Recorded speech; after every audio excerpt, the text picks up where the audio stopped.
Hello, amazing viewers. Good day to you all. Thank you so much for joining me here on my channel. It looks like there is trouble already in the camp of Akpabio. In case between Natasha and Gosila Akpabio right now, it just reminds me of the scripture where the Bible said, hold your peace and I will fight for you. You know, that kind of something. Okay, so the last we heard of this case was that the court summoned Weboy, Akpabio, and others, with regards to the defamation suit filed in by the federal government. And of course, there's been a lot of filing and counter filing here and there concerning this issue. Now, but recently, there seemed to be a kind of serious confusion within the Akpabio's camp after a video of a tweet, rather. First, it was a tweet of Akpabio's aide coming out to apologize to Natasha, which I am going to take my time, to just read out part of the tweets that he posted there. And then before we say Jack, whether it's due to pressure or due to something, he came out and then deleted the tweet. Unfortunately, it don't already go viral. We say it don't go viral.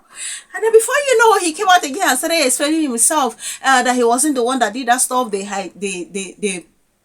They hacked his account. He just woke up. The whole story is just trying to, bring up as defense, as an excuse. No evil match at all. Because Nigerians, we are made up of seriously intelligent, individuals. So, people have been reacting to all this. I'm going to show you the video. Only God knows what Akpabio and his camp, they are busy scheming here and there. But God will seriously expose this people. I'm going to show you the video and then we'll be back.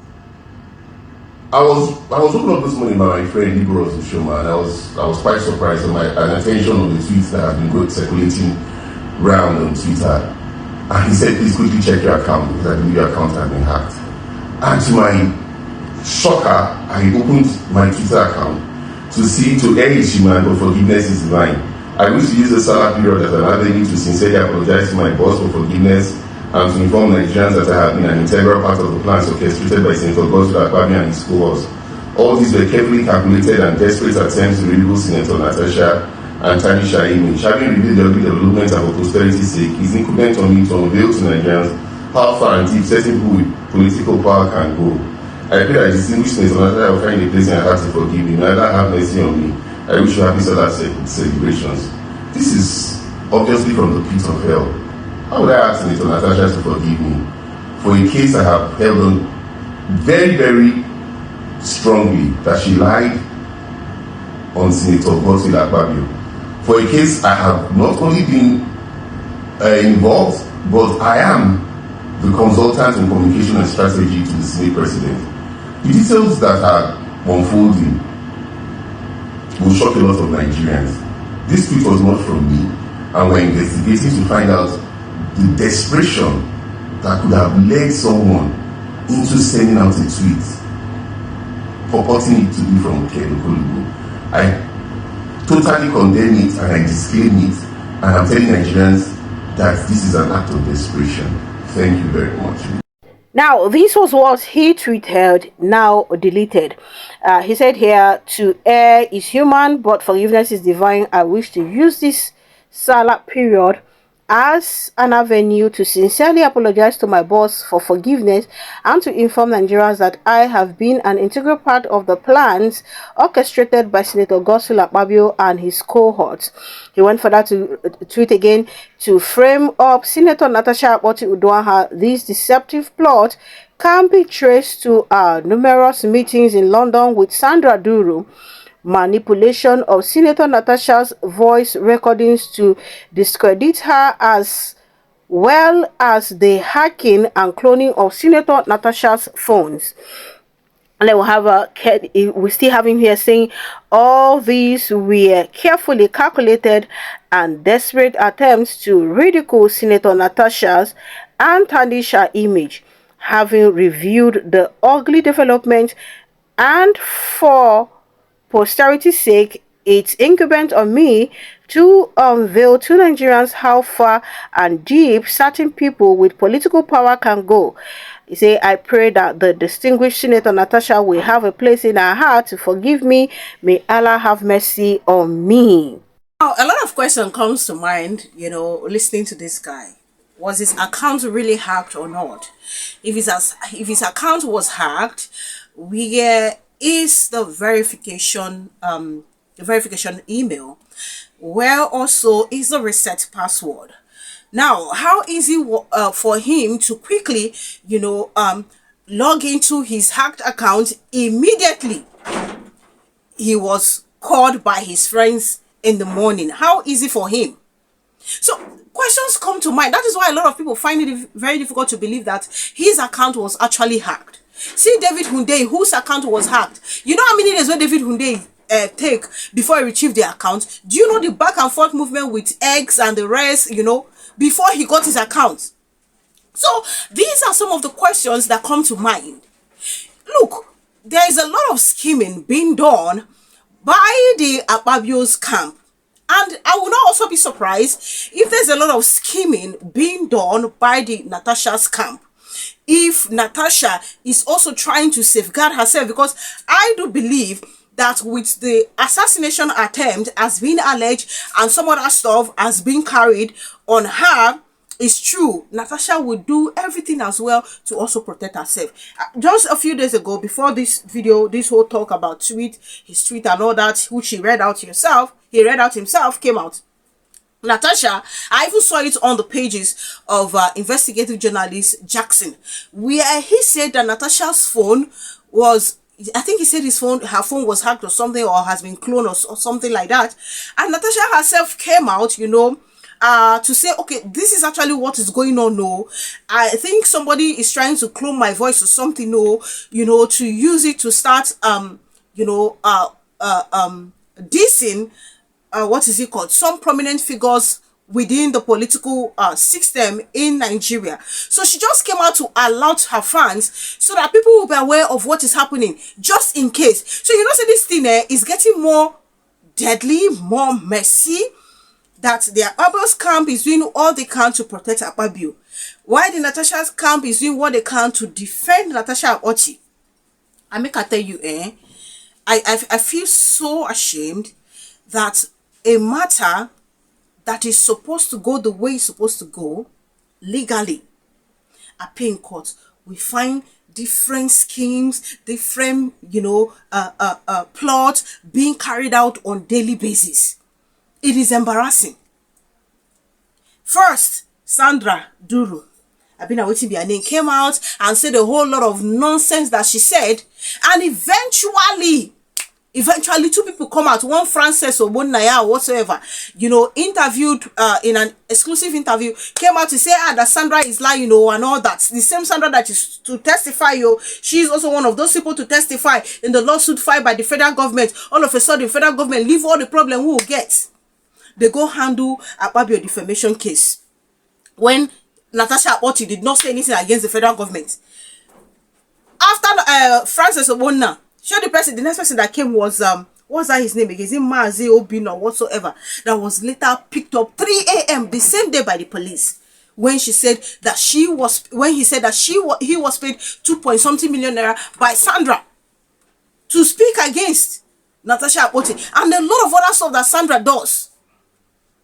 So you go see, say, instead of these people, especially the Senate president, their camp, instead of them to allow this matter to go according to the law, they are busy scheming here and there. The same people where we say they will still want to use judiciary at the end of the day. You see the kind of thing they are doing, the kind of moves they are making, to tell you that we are finished as a nation. If there's a case of defamation, what you go do? Since you feel say you don't get defamed, don't be go to court. Why you go still go court, still use federal government, they still use federal government, they file lawsuits, and at the same time say they do all this nonsense here and there? Why? That's the question I keep asking.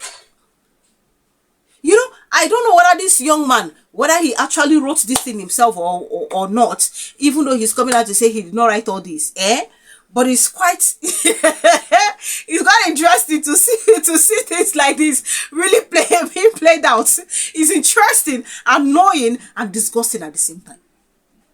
Not be here with it. Was it Clinton? What's his name? One of the US president or thereabout that had a case one time with a female worker within the house, the White House. What eventually happened?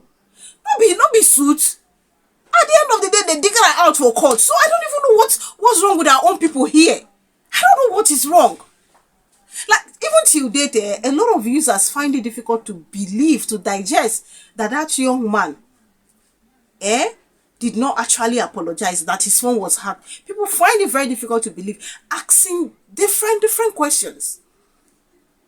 Akpabio, Wellboy, FG, all the people in Akpabio's camp trying to defend Akpabio, to protect Akpabio.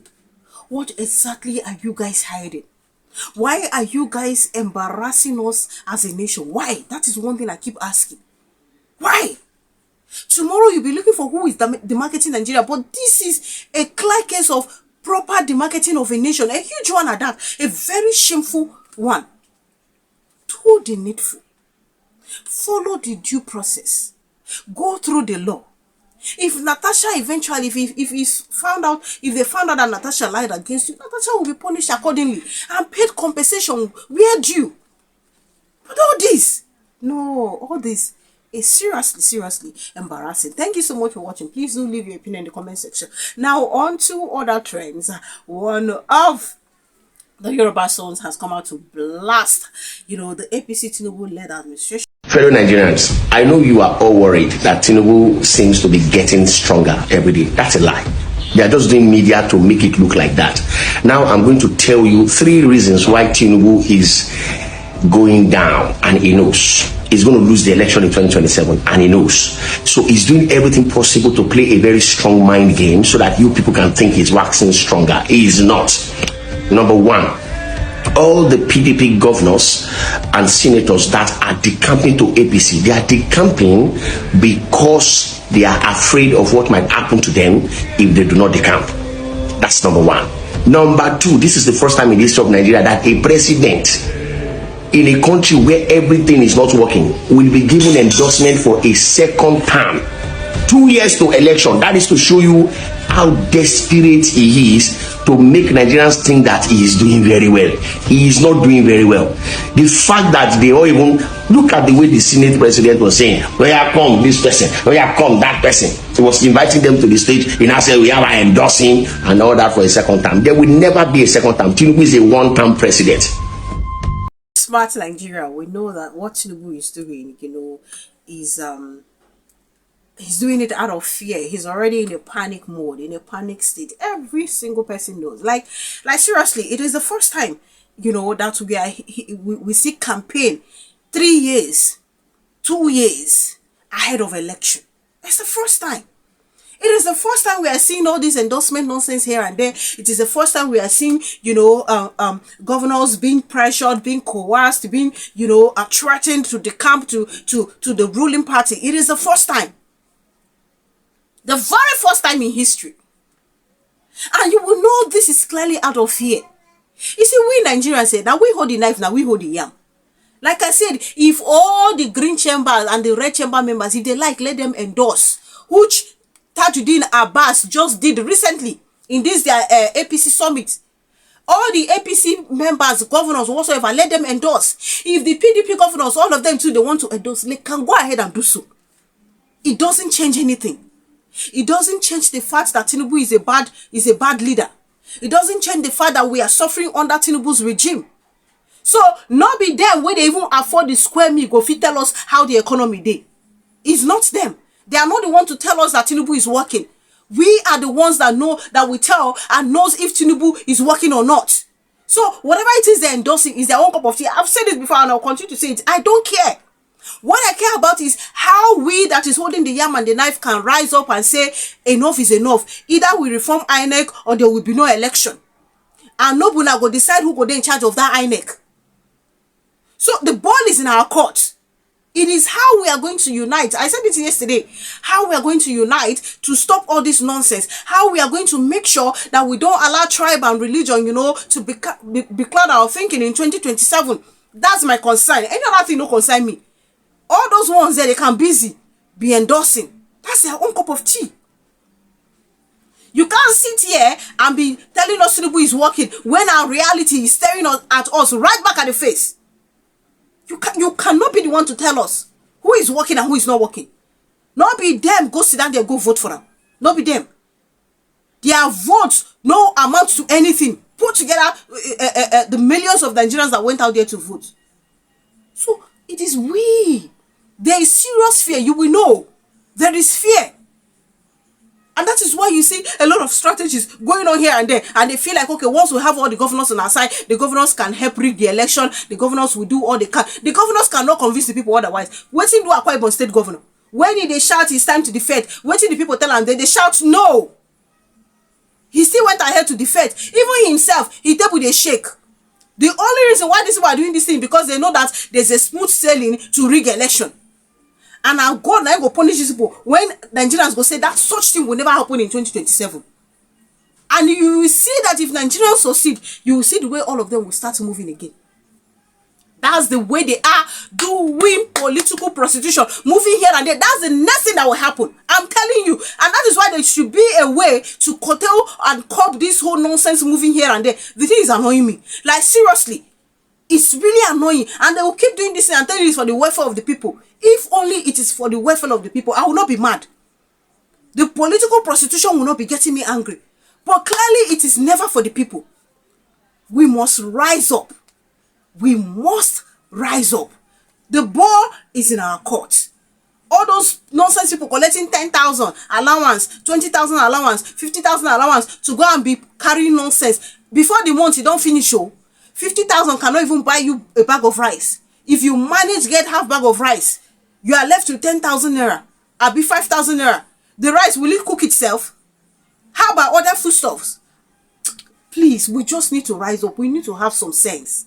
We need to have some sense. Tinubu don't they fear. Now, why is he say everywhere you're going to see billboard 2027, we endorse Tinubu? Very rubbish move. And INEC is there seated, acting like they are not seeing this thing. Something that is against the rule. They are there seeing it, though. They are pretending like they are not. To tell you we are finished as a nation. Please, Nigerians, let's rise up. Thank you so much for watching. Kindly do leave your opinion in the comment section. Subscribe to my channel if you haven't done so. Click on the notification bell the moment you subscribe. That's where you get to know as soon as I publish video. Thank you guys for all the love and all the support. God bless you immensely. Do have a lovely Sunday and see you guys in my other videos.